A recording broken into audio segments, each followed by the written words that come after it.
I'm going to show you a sparkling miniature played by the 10th world champion Boris Spassky. Don't forget to like, comment, share and subscribe, and do consider supporting the channel via Patreon or PayPal. You'll see the links down there. So in the last video we looked at a game at the start of Spassky's chess career in his first ever Soviet championship. This game is right at the very end of his career. Played in 2002, he was already 65 years old, and really Spassky wasn't playing many tournaments at all. He had lost his ambition long before, but occasionally he still produced an extraordinary game such as this. So it's played in the French team championship. He's playing Nicolas Eliet, who at that time was rated just over 2400. So certainly not a bad player. Spassky is white. It looks as though we're going into a Piet. Black plays g6. But no, black plays knight d7. So this is a slightly unusual move in this particular position. It's actually a speciality of many French players. And it's a way of getting into the Philidor while avoiding a few unpleasant move orders, unpleasant possibilities. So, well, another way to attempt to get into the Philidor here is to play e5, for example. But then that does give white the option of exchanging here and going into this endgame. Now, black is all right here, but that's not to everyone's taste, which is why knight d7 is played, and then if knight f3, and then we get into the Philidor, which, well, it's not everyone's cup of tea, but there are a lot of players that like playing that with black. But Spassky takes advantage of the fact that black has played this, well, I would even say slightly passive move, and plays the pawn to f4. Why not? The knight hasn't yet come to f3, so let's send another one down the board. And of course, Spassky was not averse to advancing his f-pawn. If you think, he was a great fan of the King's Gambit and scored some tremendous victories with it, not least against Bobby Fischer, but against many other players as well. So I think what we're seeing in this game is Spassky's kind of basic instinct. He has a real flair for the attack. Let's see how. e5. Now, you could say the normal move here for white is just to play knight f3, and then usually black takes on d4. And it is quite a complicated game, although should be good for white. But instead, Spassky, just in very straightforward manner, exchanges pawns on e5, and then takes again on e5, so black has to recapture. And then he exchanges queens on d8. Now we have an endgame again.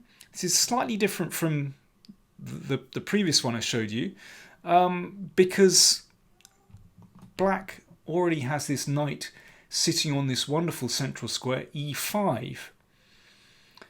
Now that blockades this isolated pawn. From a positional point of view, favourable for black, but because there are so many pieces on the board, the position is yet to settle, and of course the black king is still in the middle of the board. Now let's see how Spassky takes advantage of that. Well, it's all about rapid development. Bishop g5, of course, that prepares queenside castling, and pins here, but actually it's not a big deal. c6 stops anything going to d5, and of course prepares a square for the king on c7. Knight f3 puts some pressure on e5. White would rather like that if knights were exchanged.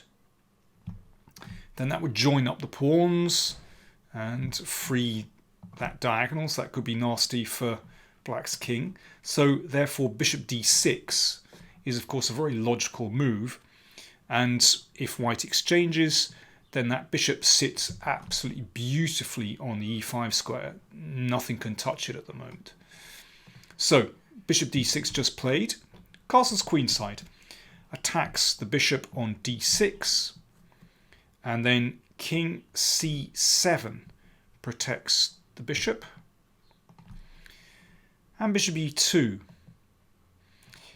Now, a modest little move, but it already introduces the possibility of playing rook takes bishop and then bringing the next rook over, and there could be problems on e5. So black actually has to react quite quickly. So we've got rapid development by white. Spassky trying to take advantage of the fact that black's king position and stability in the middle is, well, it's just a little bit loose. And of course, the fact that this bishop is here hasn't developed yet, so black can't easily bring those rooks into the middle to sort of nullify white's little bit of initiative.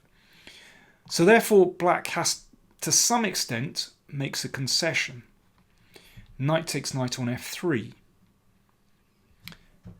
Of course, not bishop takes, because that bishop will sit beautifully on e5. So pawn takes, joining up the pawns. So that's improved white's position a little bit. That's nice. But now we can see black's idea, knight h5. So what he's doing is taking control over the f4 square. So that means the f-pawn can't advance. And with that grip on the dart squares, well, I don't think Black really shouldn't have any difficulties in this position at all. I don't think white would be worse. You know, if we played bishop c4 or something, should be fine. But black should be fine. So what did Spassky do here? This is really nice. Now I think he's just plays this sacrifice on instinct more than anything else. Rook takes bishop. So this is really nice. It's so direct. King takes rook. And now rook d1 check. And here, big decision for black. Do you come forward with the king? Or do you go backwards to c7? Well, interestingly, this whole line was repeated a few years later by David Smerdon, Australian Grandmaster, playing against Levon Aronian at the Tromsø Olympiad in 2014. And Aronian correctly played king c7, but Smerdon had very good compensation after bishop e7. Now, Aronian made a draw, but it was a really hard fight, and Aronian, certainly for these first few moves, had to defend accurately. Difficult position. You can see that without that dark squared bishop, then white has quite an initiative, particularly when followed up potentially with the f-pawn, hitting the knight, gaining a bit more space.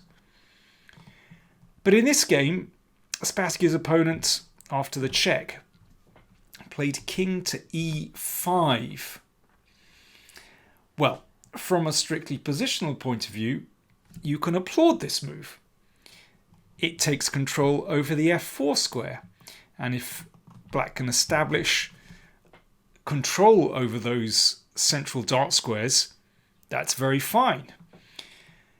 But it does look very risky, and this really falls into white's hands. So Spassky played bishop e7. Now that is a beautiful piece.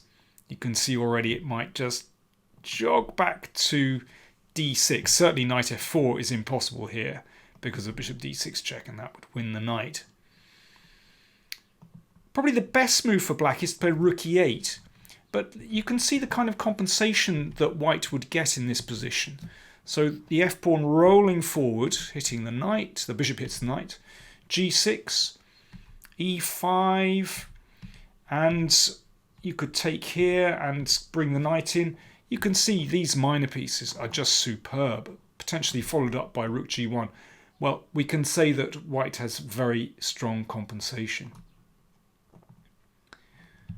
But after bishop e7, black, I think, panicked a little bit and played g5.